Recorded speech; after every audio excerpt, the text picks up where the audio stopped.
Yeah, just I think we're going to go back and watch the film and say, man, we're a lot better than that. USC is a really good team, one of the most talented teams in the conference. And that's saying a lot because this conference is full of talent. But I don't think we obviously didn't do what we needed to do, to be successful tonight. And they made us pay for that. So we competed on the glass. We took care of the ball. There's some good things that we did, but we didn't play well enough, to beat them. And every team in this league is so good. You have to actually beat them, in order to win. You can't just play the game. You got to go out and take it from everybody. And we did not do that today. Coach, how pivotal was, end of the first half, they end on a 9-1 run. They start the second on a 9-1 run. Yeah. And that stretch together where you guys just so many empty possessions. Yeah. How pivotal was that stretch right there to really determining this game? Yeah. It was, that was the game, I think. We had subs at the table for about 3 minutes, and when they went on that 9-1 run, and I think people were fatigued at that time because we turned it over, scored in transition, turned it over, scored in transition. And at that point, we just didn't have any stoppages in play, so that was definitely difficult. And then we kind of went into halftime sort of on a down note, which is hard, so we try to regroup at halftime. And we didn't play well enough. We didn't play hard enough. We weren't tough enough. We didn't execute well enough. Just sort of bottom line. Our effort was fine, but that's not enough. In this league, you got to play pretty well to win. Wait, I know you guys try to prevent this, but was there some letdown after an emotional game on Friday? What do you mean letdown? Like you feel like your team was kind of like sort of an emotional letdown after such a big win on Friday? I definitely think that the hype is just exciting for some. I don't know. I really don't know because I think it was just all us at the end of the day. We didn't execute the scout. That's just what it is. We just did not execute the scout.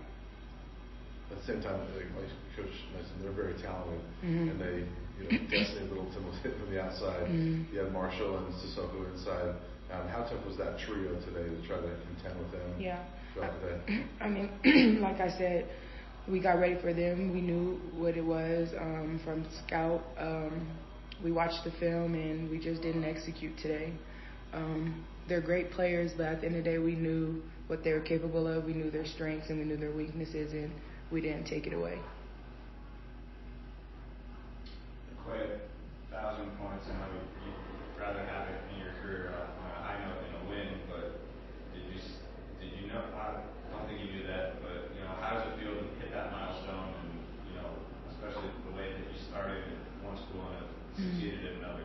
Yeah, I'm just grateful to be in the hands of Coach Jay and T and Alex and Tim. I'm happy that I came and got that milestone in Colorado with the Buffs. Coach, offensively, you guys have been pretty good most of the year, but today just not quite there. What did you feel like was going on offensively that you guys weren't able to string much together? Honestly, I don't know. I think we missed some pretty good looks early. I don't know if that made us hesitant. And just they're very big inside, so sometimes it's hard to get, deep paint touches against a big team like that. And so if you're not really hitting from outside the way you normally do, then it makes it hard because you don't have that sort of inside-outside balance. So we felt tired, to be honest. And so, other than that, I don't know really anymore right now. Can you sort of chalk this up to this is just what happens in the Pac-12 because you have to face this type of team every time out. It's really hard to stay up for every game. Yeah, except that I don't accept that for this group. Yes, on paper, absolutely. Any rational person could say it's really hard to play at your best in this league every night. But we have really high expectations for ourselves, on a daily basis. And today, we just didn't play, it's cliche, but we didn't play Colorado basketball. Our shoot around was not, as focused as it needs to be. We didn't execute the scout very well, like Quay said. We just need to be better than that, So we need to just really, you don't throw the baby out with the bathwater. We're having a great season, but definitely maybe this is going to be a blessing that we refocus and we don't allow any slippage anywhere, anytime, because that's what it takes to keep winning, in this conference. So we got to be better. You talked about the crowd on Friday, and then, today it's cold outside, an afternoon game. There's every excuse not to come out. Can you feel the growing size and the excitement around this program? Yeah, that's a great question. Definitely back-to-back great crowds. I know our marketing team's working really hard to, make events around our games that are fun. We're playing really great basketball. So the crowds are awesome and so important and so helpful, for us to continue, after today, to continue to win and play in a great environment. We love it. Anything else? All right. Thanks, guys. Thanks, Clay. Yeah.